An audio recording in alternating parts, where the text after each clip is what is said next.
tous, dans cette vidéo j'avais envie de vous partager des astuces et des conseils pour ranger les jeux et les objets des enfants. Alors, le premier conseil ce serait de faire participer l'enfant quand il s'agit de ranger sa chambre, de manière à lui montrer comment ranger sa chambre pour que par la suite il puisse le faire de manière autonome, et ça dès le plus jeune âge.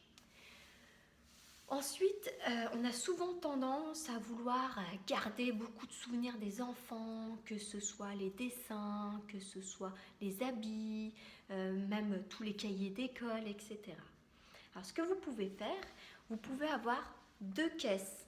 Alors moi j'aime bien les caisses transparentes, mais deux caisses transparentes par enfant.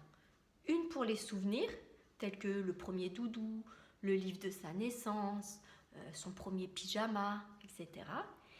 Et la deuxième caisse pour tous les souvenirs d'école. Et vous vous limitez à ces deux caisses. Si ça vous fait vraiment mal au cœur de vous séparer des dessins, de vous séparer de tous les cahiers d'école, etc., ce que vous pouvez faire, c'est les prendre en photo. Donc les dessins que vous ne conserverez pas dans la caisse transparente, vous pouvez très bien les prendre en photo. Et ensuite, vous créez un dossier sur votre ordinateur par enfant et par année, de manière à conserver les dessins qui vous ont plu, etc. De même pour les cahiers d'école, vous pouvez faire quelques photos de quelques pages que vous trouvez sympas, qui rappellent des bons souvenirs, etc. Mais dans tous les cas, vous vous limitez à deux caisses transparentes par enfant pour les souvenirs d'école et les souvenirs de l'enfant. Donc ça, c'était le deuxième conseil. Le troisième conseil, ce serait que dans chaque chambre d'enfant, les jeux soient rangés dans des boîtes transparentes. Si vous n'en avez pas et que ce sont des boîtes opaques, vous pouvez très bien mettre une image pour que l'enfant sache à quel jeu ça correspond.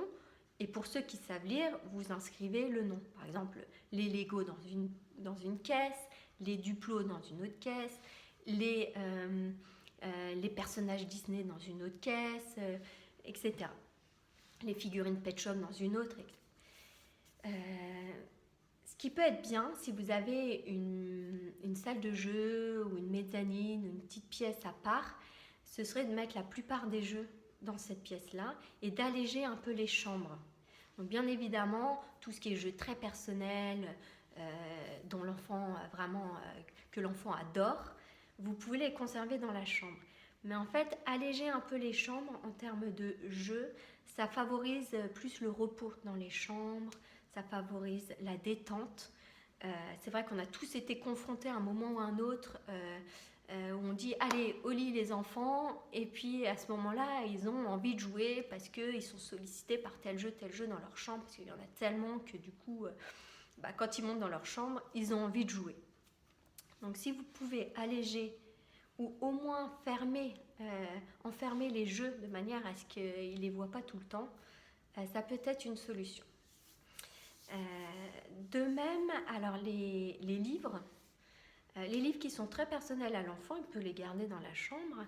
Mais moi, je conseillerais d'avoir une bibliothèque commune à tous, pour les adultes et les enfants, où vous mettez tous les livres. Comme ça, on n'est pas obligé de chercher où se trouve tel livre, s'il est dans telle chambre ou telle chambre, etc. Tous les livres sont concentrés au même endroit. Si vous adorez les livres et que vous avez beaucoup de livres, vous pouvez très bien faire une bibliothèque pour les adultes, une bibliothèque pour les enfants. Un autre conseil, ce serait aussi tout ce qui est jeux de société, puzzle et ateliers créatifs, les concentrer aussi au même endroit, soit dans une armoire, soit dans un placard, soit dans une commode, mais qu'ils soient tous regroupés au même endroit, dans un endroit commun et proche d'une table.